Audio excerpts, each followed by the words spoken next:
कलयुग में तो भगवान के भक्तों की ही विशेष प्रधानता है। यद्यपि सभी युगों में भगवान के भक्तों का प्राधान्य है, परंतु कलयुग में भक्ति मार्ग सबके लिए सुलभ है। ज्ञान मार्ग सबके लिए सुलभ नहीं है। ज्ञान मार्ग बहुत कठिन है। ज्ञान के पंथ कृपाण की धार। गोस्वामी जी कहते हैं ज्ञान का मार्ग तो कृपाण की धार है। कृपाण बोले तो तलवार। तलवारें बिछा दी जाएं और उसकी धार ऊपर कर दी जाए और उस पे चलना पड़े तो कितना कठिन है। चूक जाओ तो पैर कट जाए और गिर जाओ तो शरीर में जहां लगे वहीं कट जाए। तो ज्ञान का मार्ग तो कृपाण की धार के समान है, बड़ा कठिन है। और ज्ञान मार्ग में पतन होने का भय होता है। क्यों बोले ज्ञान मार्ग में ज्ञान की सिद्धि हो ये विलंब होता है, लेकिन ज्ञान का अभिमान पहले आ जाता है कि हम बड़े ज्ञानी हो गए। ज्ञान मार्ग में ज्ञान से हमें परम कल्याण की प्राप्ति हो ये तो बाद में होगा, लेकिन ज्ञान का अभिमान, ज्ञानाभिमान पहले आ जाता है और ज्ञानाभिमान आने पर उसका पतन हो जाता है। श्री गोस्वामी जी महाराज वर्णन करते हैं रामायण में कि जब चारों वेदों ने भगवान की स्तुति की तो चारों वेदों ने कहा भगवान से, हे प्रभु, जे ज्ञान मान विमत्त तव भव हरणि भक्ति न आदरी, ते पाई सुर दुर्लभ पदादपि परत हम देखत हरि। जे ज्ञान मान विमत तव भव हरणि भक्ति न आदरी। जे ज्ञान मान विमत तव भव हरणि भक्ति न आदरी, ते पाई सुर दुर्लभ पदादपि परत हम देखत हरि। ते पाई सुर दुर्लभ पदादपि परत हम देखत हरि। ये ज्ञान मान विमत तव भव हरणि भक्ति न आदरी। ये ज्ञान मान, ये ज्ञान मान, ये ज्ञान मान। ज्ञान हमारे हृदय में दृढ़ हो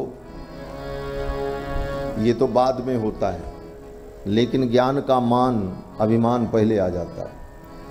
इसलिए ज्ञान में पतन होता है। सबका नहीं होता, लेकिन अधिकायत ज्ञान में पतन ही होता है। दूसरा मार्ग जो कर्म का मार्ग है वो बड़ा कठिन है। कर्म मार्ग के सभी अधिकारी नहीं होते। पहली तो यही विडंबना है। कर्म क्या है?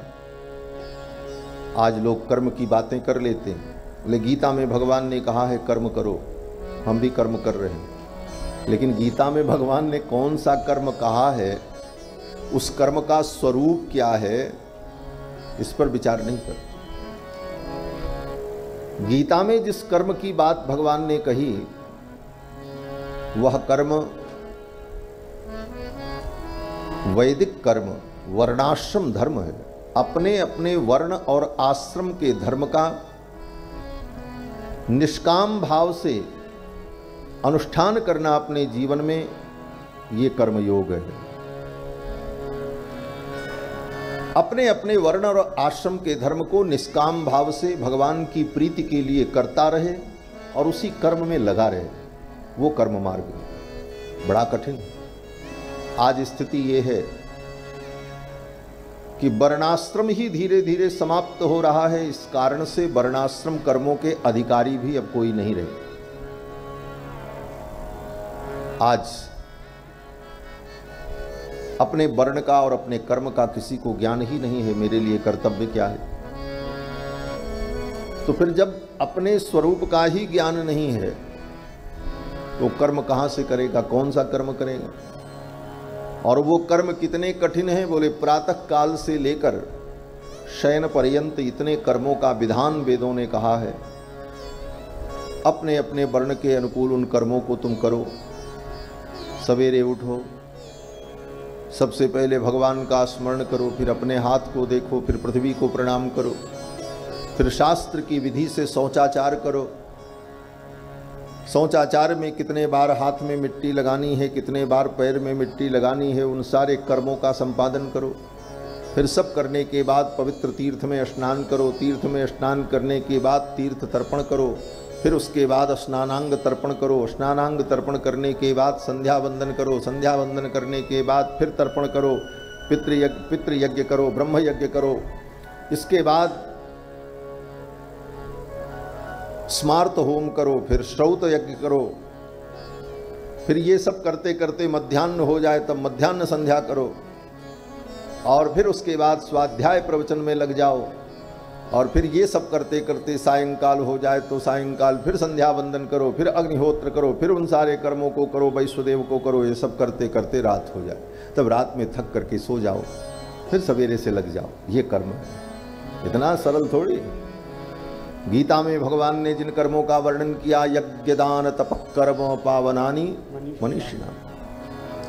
यज्ञ दान तप, ये जो सारे कर्म हैं ये मनुष्यों को पवित्र करने के लिए हैं। न त्याज्यम कार्यमेव तत्, भगवान कहते हैं इसका त्याग नहीं करना चाहिए, इसे करना ही चाहिए। भक्त को भी यथाशक्ति करना चाहिए। क्यों?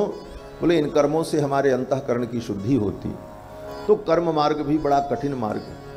इस कलिकाल में भक्ति का मार्ग सभी जीवों के लिए खुला हुआ है।